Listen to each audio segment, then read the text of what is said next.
नमस्ते मैत्रिणींनो, ज्योत्स्ना रेसिपीमध्ये आपले खूप खूप मनापासून स्वागत आहे। आज आपण फोडणीच्या शेवया चटपटीत आणि अशा चविष्ट कशा बनवायच्या ते बघणार आहोत। या खूप स्वादिष्ट बनतात आणि मोकळ्या सुटसुटीत आणि लगदा होत नाही। तर चला बघूया कशा बनवायच्या ते। तर मी एक कढई घेतलेली आहे, त्यातनं आता आपल्याला ह्या शेवया अशाच भाजून घ्यायच्या आहे। तेल न घालता कोरड्या खरपूस रंग येईपर्यंत भाजायचा आहे आणि मीडियम हीटवरच भाजायचे आहे आणि हाय हीट करायची नाही। आणि छान याला खरपूस रंग असं लालसर येईपर्यंत भाजून घ्यायचा आहे। थोडा लालसर येतो, खूप काळपट म्हणजे करायचे नाही, या पद्धतीने भाजायचे आहे। आणि मीडियम हीटवर आपण ह्या 5 मिनिटापर्यंत अशाच परतवत राहायच्या। तर न या खूप छान आतून अशा भाजल्या जातात। बघा, या पद्धतीने आपल्याला या छान भाजून घ्यायच्या आहे, म्हणजे न या शेवया छान मोकळ्या मोकळ्या होतात आणि लगदा होत नाही। या पद्धतीने मी भाजून घेतलेला आहे। त्याच कढईमध्ये ना आता तेल घालून घेतलेलं आहे 1 चम्मच आणि छोट्या चमच्याने मी जिरं घातलेलं आहे। आणि हे माझे भाजलेले शेंगदाणे आहे। तुमचे कच्चे असेल तर जास्त वेळ परतवायचे, मी भाजून ठेवत असते। तर भाजलेले शेंगदाणे आहे। आता हे न छान असे आपल्याला यात परतवून घ्यायचे आहे। बिना भाजलेलं असेल तर जास्त वेळ त्याला शिजवून घ्यायचं। एक कांदा घेतलेला आहे मी आणि चिरून घेतलेला आहे, कढीपत्ता टाकलेला आहे आणि हे मिरच्या घेतलेल्या आहे मी 5-6, त्याही चिरून घेतलेल्या आहे। मी न मिरच्या थोड्या मोठ्याच चिरत असते, तुम्हाला बारीक आवडत असेल तर तुम्ही बारीक चिरायच्या।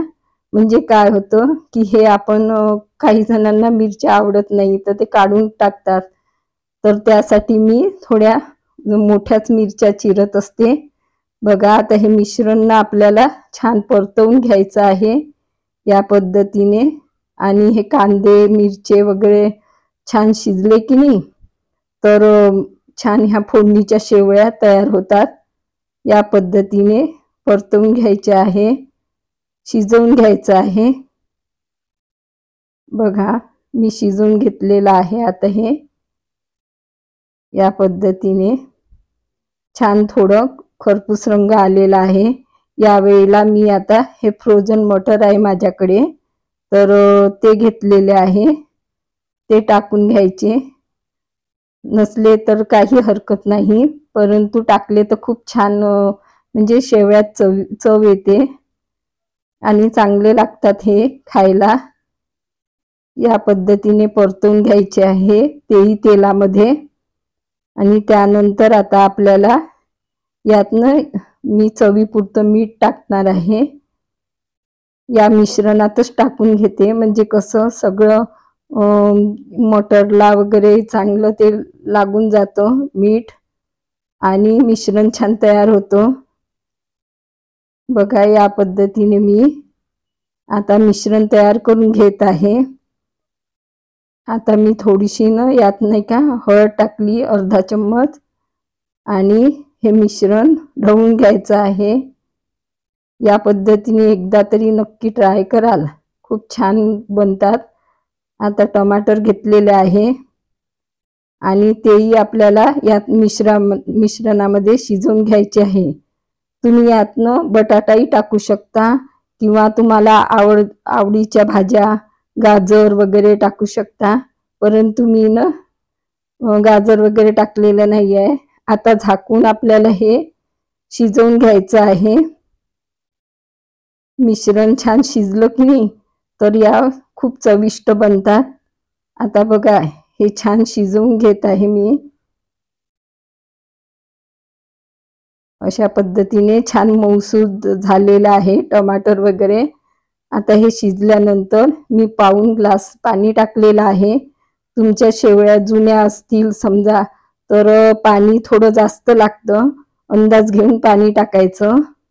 आता ह्या पाण्याला उकळी येऊ द्यायची. त्यानंतरच आपल्याला शेवया टाकायच्या आहे. यात उकळी आली नाही तर आपल्या शेवयानं चिकट बनतात. म्हणून एक लक्षात ठेवायचं की ही महत्त्वाची टीप आहे की पाण्याला छान अशी गदगद उकळी आलेली पाहिजे. त्यानंतरच शेवया सोडायच्या. बघा या पद्धतीने म्हणजे छान मोकळ्या मोकळ्या शेवया तयार होतात. बघा आता या गरम पाण्यामध्ये मी छान शिजवून घेतलेलं आहे. बघा आता ह्या शिजलेल्या आहेत आणि आता या गरम आहेत. थोड्या वेळानंतर एकदम अशा सुटसुटीत होतात. अशा थोडं हलवून घ्यायचं म्हणजे अगदी मस्त मोकळ्या सुटसुटीत तयार होतात आणि खायला तर इतक्या स्वादिष्ट.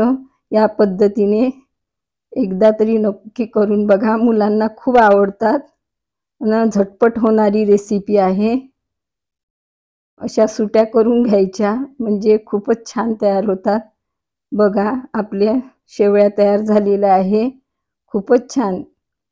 कशी वाटली तुम्हाला माझी पद्धत? नक्की ट्राय करा आणि कमेंट्स करून कळवा. पुन्हा भेटू नवीन व्हिडिओसोबत. तोपर्यंत मस्त राहा, खुश राहा, आनंदी राहा, हेल्दी राहा. धन्यवाद.